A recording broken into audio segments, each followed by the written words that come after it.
Without a doubt, Naughty Dog's Uncharted 4: A Thief's End is one of the most highly anticipated games of 2016. This exclusive PlayStation 4 adventure is finally in gamers' hands. But is this the hidden treasure that we've been waiting for? Or is this just another dead end on our treasure hunting trail?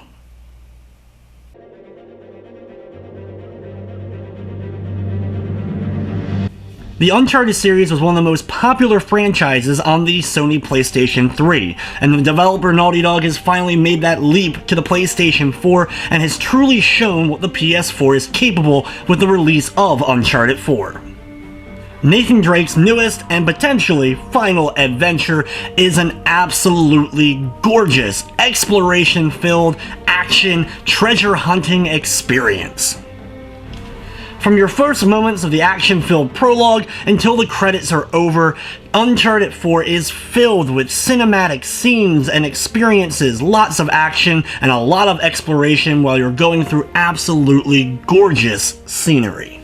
Without jumping too much into the spoiler territory, the story of course revolves around the main hero of the Uncharted series, Nathan Drake, who finds out that his long-lost brother Sam is still alive, and the two get together for a grand adventure that they've been dreaming of ever since they were kids. One of the things that's always made the Uncharted series stand out is the locations you get to travel to, and Uncharted 4 does not disappoint. Whether it's the orphanage that Nathan grew up in during a period of time of his youth, to an African town, an old church, traveling towards an African volcano, the mountains of Scotland, the tropical islands where you're going to be exploring for ancient pirate treasure. Each of the places feels a bit different, and they're filled with various different things to make the environment really stand out and feel alive. If you've never played the Uncharted series before, or it's been a while, don't fret. The storyline is its own contained story, and yes, it does reference some things from the past Uncharted games, but the story stands alone, and it's a great story at that. The cinematics are of course just as gorgeous as every other part of the game. The characters themselves are just as likable as they were in previous games, and the overall just acting in the Uncharted 4 cutscenes is worth the watch. Even if you're just watching somebody else play through the game, you're going to probably enjoy the cutscenes. Naughty Dog is a fantastic creator of storytelling, and they do that tenfold in Uncharted 4. When you have control of the character, though, the gameplay remains largely familiar with previous games in the franchise. There's a lot of exploration. In fact, the areas in Uncharted 4 are much bigger, with a lot more to look at and a lot more areas for you to explore in these various different areas.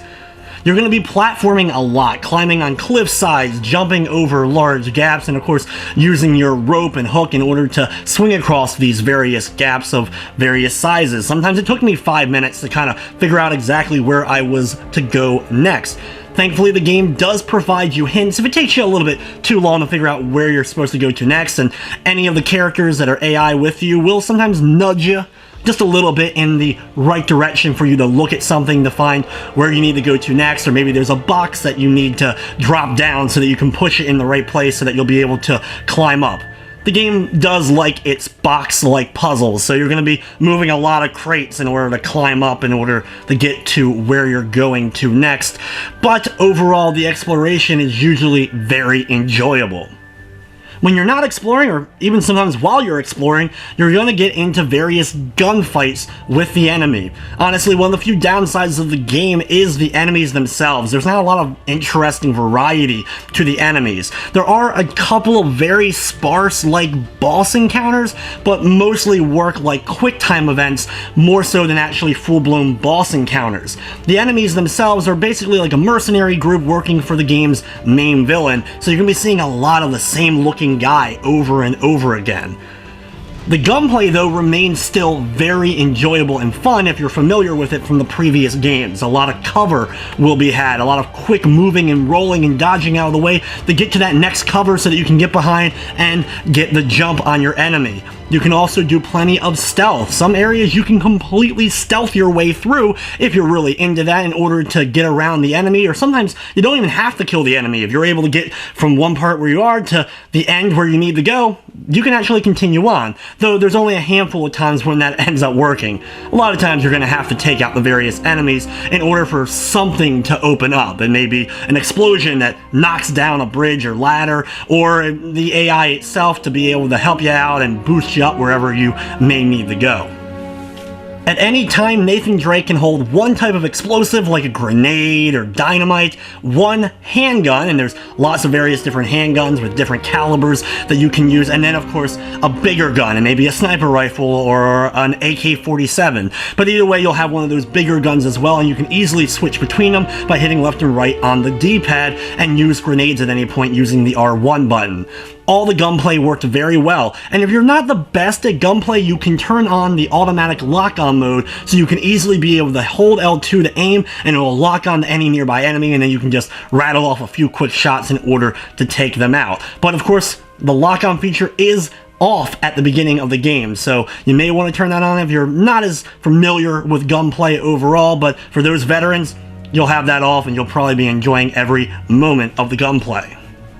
There's also plenty of action-like sequences where you're going to be running away from enemy fire or vehicles. You may be driving a vehicle and have to maneuver your way back and forth, taking out enemies either by jumping into the back and firing a few rounds out, or doing some tricky driving maneuvering in order to make your way past the enemies. The game's always changing up various things, so even when you have a lot of downtime and you're exploring or puzzle solving, there is also going to be plenty of times where you're going to be doing action sequence and then right into a very fast gunfight, and then right back into some action platforming.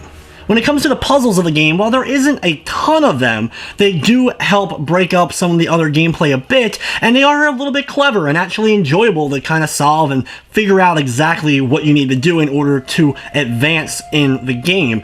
The game does a good job, though, of not letting you lag for too long before it finally is like, hey, here's a hint if you need it, to kind of figure out what you need to do in order to solve whatever puzzle it may be. I never found the puzzle's difficulty overly challenging, and usually after a few moments I was like, that's what I need to do. So if you're not a huge fan of puzzles, yes, there are puzzles in the game, but overall there's far less of them than the action or exploring by any means. The Uncharted series has always had plenty of difficulties, though, for you to tackle. You'll have the Explorer difficulty if you're new to gaming or not just that much of a gamer, or if you just want to take things easy. You can do the Explorer difficulty where the focus is exploring. You can do the platforming and stuff like that and not have to worry too much about the gunplay overall, with enemies being just an absolute pushover. You also, of course, then on the opposite side of the scale, you'll have the crushing difficulty making its return, where Nathan gets killed in just 1 or 2 or 3 bullets overall before you end up dying and having to reload that previous checkpoint. For veterans of the Uncharted series, though, I recommend playing the game right away on either hard or crushing. I played through it on moderate difficulty, and overall, except for a couple of gunfights at the very end of the game, it was a pretty easy overall action experience. So if you're already familiar and you like the challenge and all, just jump right into hard or crushing. You'll probably have an overall better experience if you're one of those who really likes challenging gameplay. Another element that's back and en masse for Uncharted 4 is collectibles. If you love looking and exploring every nook and cranny for those absolutely useless treasures and trinkets, you're gonna love Uncharted 4, as there is 109 treasures, let alone 3 other types of collectibles for you to locate and find throughout the game's 23 various chapters. Not being a huge fan of the collectibles, thankfully, you don't have to find them. It doesn't really add anything. There is a couple of neat little Easter eggs amongst those various treasures, but there's only a couple that really reference anything at all, so you're not missing anything if you don't go out of your way to find all these collectibles. And trust me, after I did it for about 11 chapters, I was just like, you know what? I'm gonna sit here and just enjoy the action and gameplay, and I'll come back for those collectibles later on. The game's main story takes place over 24 chapters, with of course some taking a little bit longer than others for you to complete. Now, of course, this will all depend on your difficulty that you're playing, how long it takes you to explore various things, find collectibles, get through various gunfights, but on moderate difficulty, finding a very good amount of the collectibles along the way, over half of them so far, it took me 12 hours in order to complete the game's main story. Like I said, though, that's going to be heavily reliant on what difficulty and a few other things along the way to make the game either a little bit shorter or a little bit longer for you. Outside of the game's various difficulties, collectibles, and of course some of those PlayStation trophies for you to unlock, there is also online multiplayer as well. The game features your typical online multiplayer-like matchups with a lot of stuff that you would see as standard fare in other online games, such as various layouts, like you'll get to choose whether you want to be an assault rifle guy or more of a support character at the beginning of a round. You'll earn money, or you can unfortunately buy it via microtransaction, and that money can be used in order to buy various different taunts, characters, skins, accessories for your characters, and other types of layouts and guns for you to blast away your enemies. Now, in the online matchups that I've played so far, I very much was enjoying myself. I wasn't running into online lag spikes or anything like that. I was able to easily be able to see my opponents. There was no characters jumping all around, though I'm sure with the wrong enemies or wrong opponents, you may get some with bad connections and end up causing issues just like in any online game, but it worked pretty well. I was able to jump right in, find up a match, and be able to blast away. There's also challenges and online trials as well for the multiplayer. There is no storyline mode for the online multiplayer. It doesn't really add anything to the overall game's main plot or anything like that, though I know some games like to add a little bit of extra story to their online. Here, it's just your basic standard online stuff with some things for you to unlock and buy. Not being a real online multiplayer shooter gamer, it's hard for me to really judge the game based really on these kind of factors. So my main focus, and I'm sure like many, was with the game's main single player, which I enjoyed immensely. Uncharted 4 gets both gameplay and storytelling perfectly done. The cinematics in the game are beautiful and extremely well acted. The exploration and gunplay is extremely fun. You like to find where you need to go to next, making those jumps, sometimes making it by the skin of your teeth, and it does feel like a bit of an adrenaline rush, and the same goes when you're blasting through an entire army of enemies, just barely being able to keep yourself alive and get that last shot off at an enemy before they end up killing you.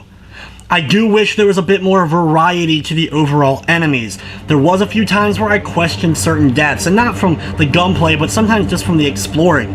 It sometimes can be a bit difficult to figure out where do you need to jump to next. Things may seem out of reach, but you can make it, and then something that looks very much in reach is unreachable. But these are very, very minor complaints because overall Uncharted 4 is an absolute great game.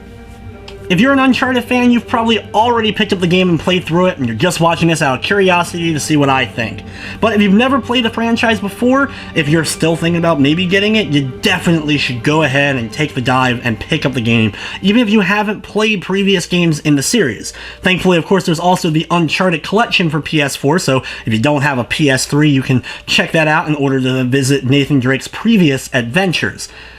Now, if you don't have a PS4, while I would never say one game is a system buyer, that just one game by itself is worth going out and paying hundreds of dollars for a system, I would say that if there's 5 games on the PS4 that make it worth purchasing, Uncharted 4 is definitely on that list. You're going to be hard-pressed to find a more well-crafted and just a game filled with love at every single detail. It's not flawless. It does have a few things that aren't as shiny as the overall rest of the game, but it's a damn near perfect game. So with all that said though, I'm going to give Uncharted 4 A Thief's End a 9 out of 10. Definitely worth picking up, and one of the best games of 2016, and one of the best games of this generation. But in the end, that's going to wrap up this review. I'd like to thank you for watching, and of course, I hope you enjoy.